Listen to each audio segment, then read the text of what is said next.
बाबा साहेब की ज्ञान प्राप्त करने की भूख बढ़ती गई। न्यूयॉर्क में रहते समय बाबा साहेब ने अपने पढ़ने के शौक़ के कारण लगभग 2000 पुरानी किताबें खरीद ली थी। किताबें ही उनकी सबसे बड़ी दोस्त थी।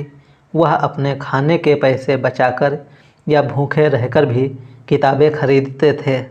खरीदी गई 2000 किताबों को भारत भेजने की जिम्मेदारी उन्होंने अपने एक मित्र को देकर वह लंदन चले गए।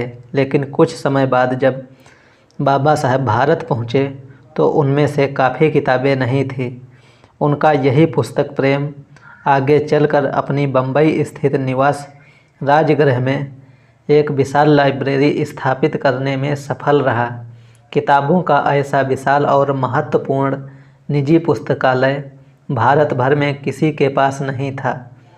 न्यूयॉर्क में अपनी शानदार सफलता के बाद बाबा साहेब का मन लंदन की ओर आकर्षित हुआ, जो उस समय दुनिया में अध्ययन का प्रमुख केंद्र था।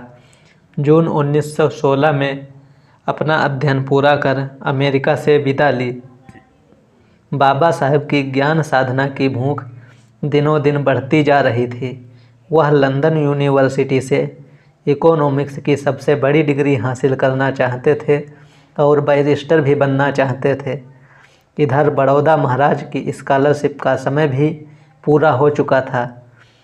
लेकिन बाबा साहब अम्बेडकर ने प्रोफेसर सेलिगमन की सिफारिश के साथ एक प्रार्थना पत्र सयाजीराव गायकवाड़ को लिखा कि 2 वर्ष के लिए स्कॉलरशिप का समय बढ़ा दिया जाए। महाराजा ने 1 वर्ष के लिए अवधि बढ़ा दी, लेकिन खुशखबरी सुनने से पहले ही बाबा साहब न्यूयॉर्क से जून 1916 में लंदन के लिए रवाना हो चुके थे। लंदन पहुंचते ही ब्रिटिश पुलिस ने उनके सामान की बारीकी से तलाशी ली।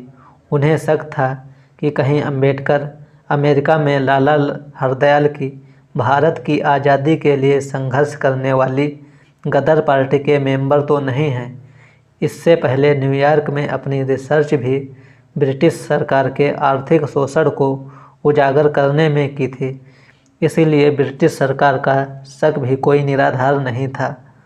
पुलिस को उनके सामान की तलाशी में ऐसी कोई आपत्तिजनक सामग्री नहीं मिली। बाबा साहब ने लंदन में अक्टूबर 1916 में इकोनॉमिक्स में स्टडी के लिए London school of economics and political science में और बैरिस्टर के कानून में पढ़ाई के लिए ग्रेज एन में एडमिशन लिया। उस समय दुनिया के प्रसिद्ध कानून विशेषज्ञ यहीं से पढ़कर जाते थे। चूँकि बाबा साहब ने कोलंबिया यूनिवर्सिटी से एमए और पीएचडी की डिग्रियां हासिल कर रखी थी, इसीलिए लंदन यूनिवर्सिटी ने इनको सीधे एमएससी एग्ज़ाम में बैठने की इजाज़त दे दी।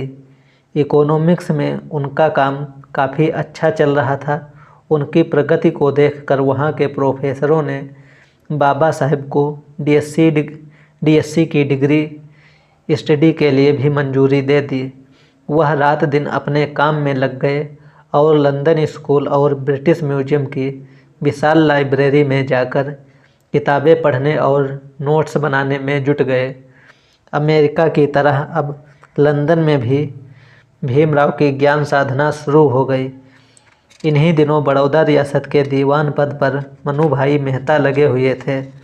उन्होंने अम्बेडकर को खबर भेजी कि आपकी स्कॉलरशिप का तय पीरियड पूरा हो गया है, इसीलिए आप भारत वापस आ जाएं।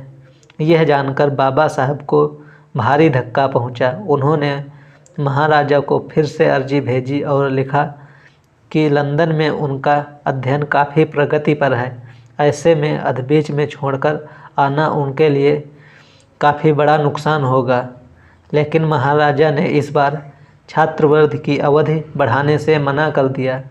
बाबा साहब को बहुत दुख हुआ। उन्होंने तय किया कि अब भारत जाकर पैसे कमाऊंगा और वापस लंदन आकर एमएससी, डीएससी और बार एट लॉ की डिग्रियां हासिल करके रहूँगा। उन्होंने लंदन यूनिवर्सिटी को प्रार्थना पत्र दिया कि ऐसी हालत में उन्हें 4 साल में यह अध्ययन पूरा करने की परमिशन दी जाए। वहाँ के प्रोफेसर एडविन कैनान की दयालुता से यह अनुमति मिल भी गई।